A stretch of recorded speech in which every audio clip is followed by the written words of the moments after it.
Hello' students, যিসকল ছাত্ৰ ছাত্ৰী HS 2025 দিবলৈ গৈ আছে তেওঁলোকৰ এটা ৰিকুৱেষ্ট আছিলে যে তেওঁলোকক এখন ষ্টাডি ৰুটিন লাগে, ডেইলি ষ্টাডি ৰুটিন লাগে। এতিয়া আজিৰ ভিডিঅ'ত আমি সেইখিনি ডিছকাছ কৰিব গৈ আছোঁ যে আমি কিদৰে এখন ষ্টাডি ৰুটিন বনাব লাগে, কিদৰে ফ'ল' কৰিব লাগে, তো গোটেইখিনি কথা ডিছকাছ কৰিম। তো এই ভিডিঅ'টো আৰ্টছ, কমাৰ্চ, ছায়েন্স প্ৰত্যেকটা ষ্ট্ৰীমৰ কাৰণে হ'ব। তো প্ৰথমতে দেখিছা ইয়াতে আমি জানিবলৈ প্ৰথমতে জানি লওঁ ছাবজেক্টৰ বিষয়ে। এতিয়া আমি জানো যে আমাৰ দুটা কমন ছাবজেক্ট আছে সকলোৰে, প্ৰত্যেক মানে আৰ্টছ, কমাৰ্চ বা ছায়েন্স তিনিটা ষ্ট্ৰীমৰে দুটা কমন ছাবজেক্ট আছে। এটা হৈছে ইংলিছ, সেইটো সকলোৰে থাকে, আৰু এটা হৈছে আছামিজ বা অল্টাৰনেটিভ ইংলিছ, দুটা বা এটা সকলোৰে থাকে। এতিয়া ইয়াতে লিখিছা তোমালোকে ছাবজেক্ট 1, ছাবজেক্ট 2, ছাবজেক্ট 3, ছাবজেক্ট 4। তো ইয়াতে মই পাৰ্টিকুলাৰ ছাবজেক্ট মেনশ্যন কৰি দিয়া নাই, কাৰণ প্ৰত্যেকটা ষ্ট্ৰীমৰে ছাবজেক্ট বেলেগ বেলেগ আৰু ষ্টুডেণ্টসকলৰো ছাবজেক্ট বেলেগ বেলেগ। তো গতিকে তোমালোকে ছাবজেক্ট 1 কোনটো ধৰিবা, কোনটো 2 ধৰিবা, কোনটো 3, 4 যি ধৰা সেইটো তোমালোকে ডিচাইড কৰি ল'বা, সেইটো তোমালোকৰ ওপৰত ডিপেণ্ড কৰিব। এতিয়া প্ৰিপেৰেশ্যনৰ ক্ষেত্ৰত এটা বস্তু দেখা যায় যে ইংলিছ আৰু আছামিজ বা অল্টাৰনেটিভ ইংলিছ পঢ়িবই লাগে। তো বহুতে কি কৰে ছাবজেক্ট 1, ছাবজেক্ট 2, ছাবজেক্ট 3, হয়নে, তিনিটা পঢ়ে, আৰু বাকী তেওঁলোকে ফ'ৰ্থ ছাবজেক্ট সকলোৱে ডিচাইড কৰিছে হয়তো যে কোনটো ফ'ৰ্থ ছাবজেক্ট কৰিব তেওঁলোকে। তো মেক্সিমাম ছাত্ৰ ছাত্ৰীয়ে কি কৰে ফ'ৰ্থ ছাবজেক্টৰ কোনো প্ৰিপেৰেশ্যন নকৰে। তেওঁলোকে আমাৰ ছাবজেক্ট ধৰা ইংলিছ আছামিজ পঢ়িবই লাগে বা অল্টাৰনেটিভ ইংলিছ পঢ়িব লাগে, আৰু বাকী তিনিটা ছাবজেক্ট তেওঁলোকে পঢ়িব লাগে। তো এনেদৰে যদি আমি চাওঁ, আমি প্ৰিপেৰেশ্যনৰ কাৰণে আমি চাম যে আমাৰ হাতত কেইটা ছাবজেক্ট থাকিব তেতিয়াহ'লে টোটেল। তো এতিয়া আমি যদি ফ'ৰ্থ ছাবজেক্টটো বাদ দিওঁ তেন্তে আমাৰ হাতত থাকিব টোটেল 5টা ছাবজেক্ট। তো আমি এই ৰুটিনখন 5টা ছাবজেক্টৰে আমি ডিছকাছ কৰিব ওলাইছোঁ, ফ'ৰ্থ ছাবজেক্টটো বাদ দি, কাৰণ যিহেতু ফ'ৰ্থ ছাবজেক্টটো মেক্সিমামে প্ৰিপেৰেশ্যন নকৰে, গতিকে ফ'ৰ্থ ছাবজেক্টটো বাদ দি আমি বাকী 5টা মানে ছাবজেক্ট কিদৰে প্ৰিপেয়াৰ কৰিম, ডেইলি আমি কিদৰে পঢ়িম সেইখিনি আমি চাম। তো প্ৰথমতে আমি ক'ব ওলাইছোঁ মৰ্ণিং শ্বিফ্টৰ কথা। এতিয়া সকলোৰে ধৰা কলেজ টাইমটো বেলেগ বেলেগ থাকে, বহুতৰ হয়তো 8টা বজাৰ পৰাই থাকে, কোনোবা 9টা, কোনোবা 10টা তেনেকুৱা থাকে। তো এজ এ হ'ল মৰ্ণিং শ্বিফ্টটো ধৰিছোঁ।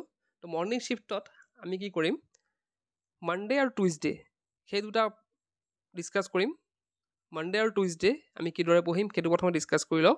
আৰু মৰ্ণিং শ্বিফ্টত মানে আমি স্কুল বা কলেজ যোৱাৰ আগত আমি কি কৰিব লাগিব, ধৰা মানডে তোমালোকে ইংলিছ পঢ়িব পাৰা ৰাতিপুৱা, আৰু টুইজডে আমাৰ আছামিজ বা অল্টাৰনেটিভ ইংলিছ। আৰু সেইকেইটা চ'জ কৰাৰ মেইন ৰিজনটো হৈছে যে ইয়াত কিন্তু বেছি পঢ়িবলগীয়া নাথাকে, বাকী ছাবজেক্টবিলাকৰ তুলনাত ইয়াত অলপ কম পঢ়িব লাগে। গতিকে মৰ্ণিঙত যিহেতু আমাৰ টাইমো কম থাকে, গতিকে আমি যদি সেইকেইটা ছাবজেক্ট লৈ মানে ইংলিছ আছামিজ বা অল্টি এইকেইটা মানে দুটা ছাবজেক্ট লৈ পেলাই যদি আমি আগবাঢ়োঁ, আমি যদি সদায় ৰাতিপুৱা এইখিনি পঢ়োঁ, তেতিয়াহ'লে আমাৰ কম টাইমত এইখিনি পঢ়িবলৈ বেছি ভাল হ'ব আৰু সদায় পঢ়াও হ'ব।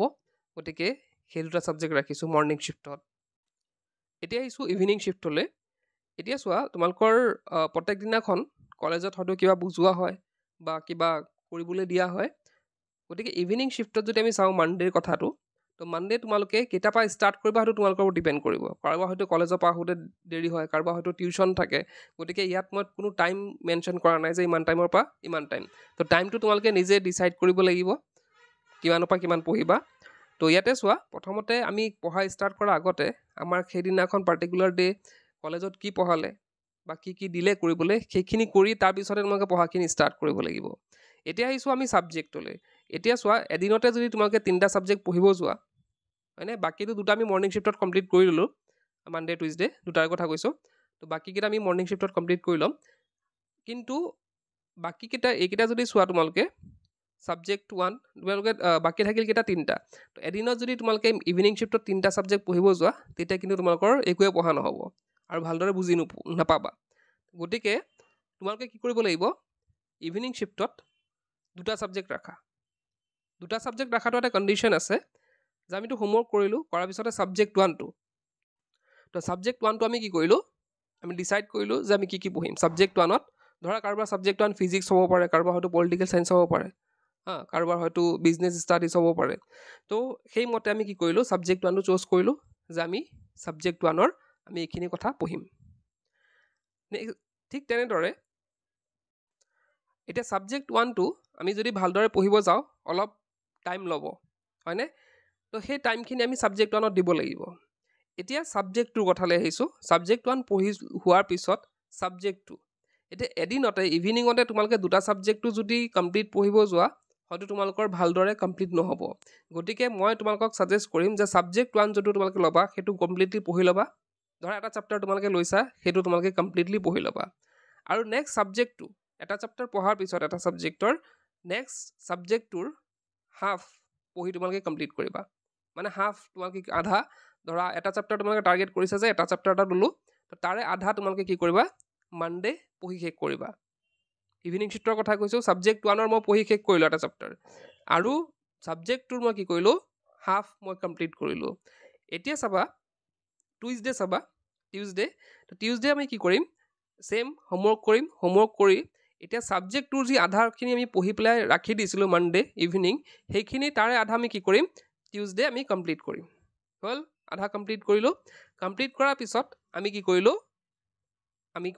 ছাবজেক্ট 3টো আমি এতিয়া ধৰা আধাখিনি কমপ্লিট হৈ গ'ল তাৰপিছত ছাবজেক্ট 3 ধৰা এটা চেপ্টাৰ তোমালোকে ল'লা যে এইখিনি মই চেপ্টাৰ কমপ্লিট কৰিম আৰু ভালদৰে বুজিবলৈ ইয়াত চোৱা মানডে হোমৱৰ্কৰ পিছত ছাবজেক্ট 1টো ধৰি লওঁ মই 2 আৱাৰ পঢ়িলোঁ হৈ গ'ল ছাবজেক্ট 1টো কি কৰিম যিহেতু মই আধা পঢ়িব আছে গতিকে মই 1 আৱাৰ পঢ়িলোঁ এতিয়া টিউজডে যদি আমি চাওঁ টিউজডে আমি কি কৰিম ছাবজেক্ট 2ৰ এঘণ্টা আমিহে পঢ়িছিলোঁ হয় নহয় এটা ছাবজেক্ট ধৰিলোঁ যে 2 ঘণ্টাত কমপ্লিট হয় এটা ছাবজেক্ট আমাৰ 2 ঘণ্টাত কমপ্লিট হয় গতিকে ছাবজেক্ট 1 মই মানডে কি কৰিছিলোঁ 2 ঘণ্টা পঢ়ি এটা চেপ্টাৰ কমপ্লিট কৰিলোঁ ঠিক তেনেদৰে ছাবজেক্ট 2ৰ ক্ষেত্ৰত যিহেতু মই আধা পঢ়িম গতিকে সেইদিনাখন মই কি কৰিলোঁ এঘণ্টা পঢ়িলোঁ আৰু এই যে বাকী থকা এঘণ্টা আমি ক'ত মিলাম টিউজডে আমি কি কৰিলোঁ ছাবজেক্ট 2ৰ 1 আৱাৰ মিলাই দিলোঁ হৈ গ'ল আৰু বাকী ছাবজেক্ট 3ত আমি কি কৰিম 2 আৱাৰ আমি কমপ্লিট কৰিম তো এনেদৰে আমাৰ কি হ'ব 5টা ছাবজেক্ট আমাৰ দুদিনত সদায় কমপ্লিট হৈ থাকিব কাৰণ বেছিকৈ যদি আমি এগালমান লৈ লওঁ 3টা ছাবজেক্ট যদি লওঁ কমপ্লিটটো নহ'বই পচিবল নহয় আৰু যদি কমায়ো লওঁ তথাপিও কিন্তু আমাৰ বেছি কমি যাব গতিকে তোমালোকৰ এইটো ছিকুৱেঞ্চত যদি পঢ়ি যোৱা তোমালোকৰ সুবিধা হ'ব এতিয়া চোৱা মই মানডে আৰু টিউজডে আমি মিলাই দিলোঁ ঠিক সেম ৰুটিন তোমালোকে ফ'ল' কৰিব লাগিব ৱেডনেছডে আৰু থাৰ্ছডে ফ্ৰাইডে আৰু ছেটাৰডে তেনেদৰে তোমালোকে যদি মিলাই যোৱা তেন্তে এটা ভাল ফলাফল লাভ কৰিবা আৰু ছানডেৰ ক্ষেত্ৰত আমি 6 দিনৰ কৰিলোঁ ছানডেৰ ক্ষেত্ৰত তোমালোকে সপ্তাহটো যিমানখিনি পঢ়িলা সেই সপ্তাহখিনি যিমানখিনি পঢ়িলা সেই গোটেইখিনি এবাৰ ৰিভিজন দিব লাগিব কি ছাবজেক্ট পঢ়িলা কিবা ডাউটছ আছে নেকি সেই গোটেইখিনি তোমালোকে ছানডে ৰিভিজন দিব লাগিব তো এইখিনি আছিলে এটা ষ্টাডি ৰুটিন যিসকল ছাত্ৰ ছাত্ৰী HS 2024 দিবলৈ গৈ আছে আশা কৰিছোঁ এনেধৰণে যদি তোমালোকে মানে ফ'ল' কৰি গৈ থাকা এটা ভাল ৰিজাল্ট কৰিবলৈ সক্ষম হ'বা তেন্তে আজিৰ ভিডিঅ'তে শেষ কৰিলোঁ কিপ ৱাচিং কেৰিয়াৰ